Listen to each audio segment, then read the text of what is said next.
Thank you for joining. Tell us what's on your mind. So a couple of things in the last couple of days have gotten me. I have a question for Sean. So Uh-oh. the first is the Justice Department asking the Southern District of New York to drop charges against Eric Adams after this very long and complicated investigation. And then the other thing was about the foreign bribery announcement that wanting to do away with charges of taking foreign bribes, and which is what Adams is one of the things that Adams is being accused of. And so my concern is obviously we live in a country where we reelect a different person president every 4 to 8 years. Is there any concern in MAGA world, Sean, that this is sort of what it's going to be now? And then when the other person, the other group of people are in power, they'll have this kind of power and sort of insouciance that Trump has. And then playing that forward, what does that mean for the country? So it's a great question. I would just say that for a lot of us um, who were on the periphery of this, after 4 years of Biden dealing with watching what we feel in many cases was a very rogue justice system, going after people, bankrupting people, that there is a skepticism of law enforcement and how the judicial system has been weaponized.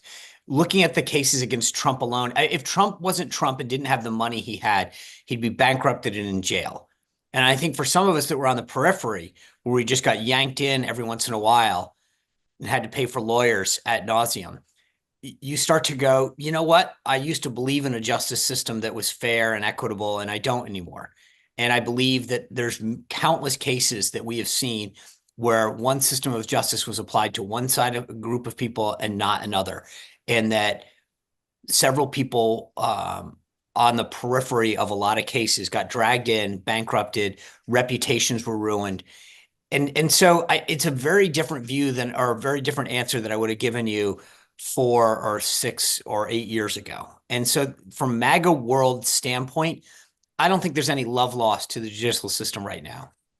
But that leads me to another question. I mean, and I don't mean to sound pedantic, but the whole childhood thing, two wrongs don't make a right.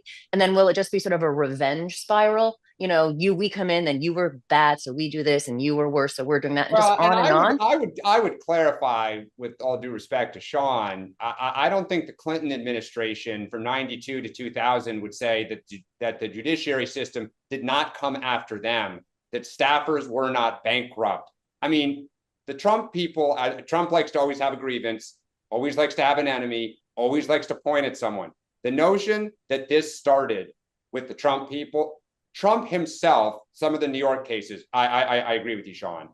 But the politics has been going down this road now since the 90s of launching these investigate the Benghazi attack, all the people at the State Department who had to have lawyers, all the times they had to be dragged before committees.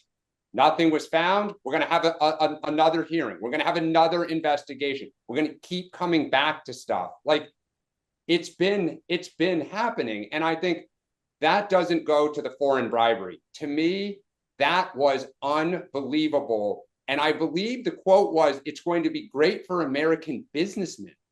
Like, we can bribe officials overseas. Like, okay. I mean, if that's well, can I get to the heart of Laura's other question, which is, I get your question, Laura. And the problem with for me and my side is this: every time the left changes the rules, when the right gets back into power, they go, okay, let's just let bygones be bygones, right? So Harry Reid changes the judiciary, the nomination process, and it's like, well, Mitch McConnell and the Republicans, you know what? Let's just call it a truce here.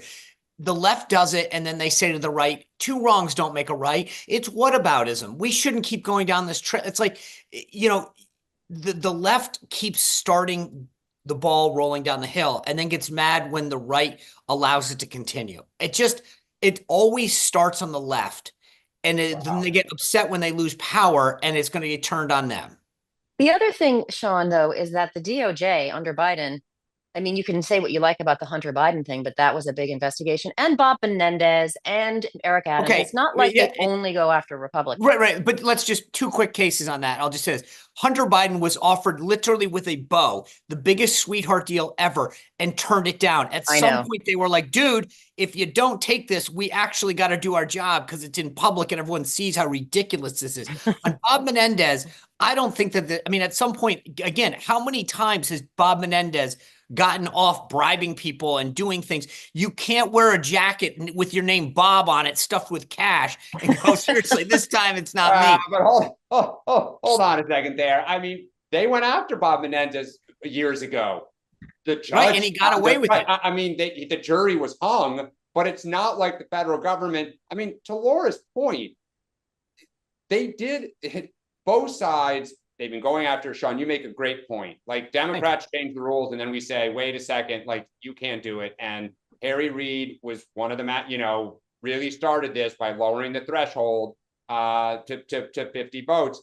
But I mean, again, this is where, to me, some of the way the party keeps screaming that everything is an outrage, there are certain things that, in my opinion, are shocking, are not good for the average citizen, that will lead to bad results. And if we could focus on that and not, $20 cut to, some program overseas as an end to the, our democracy, we'd have more credibility. I just don't think it gets heard.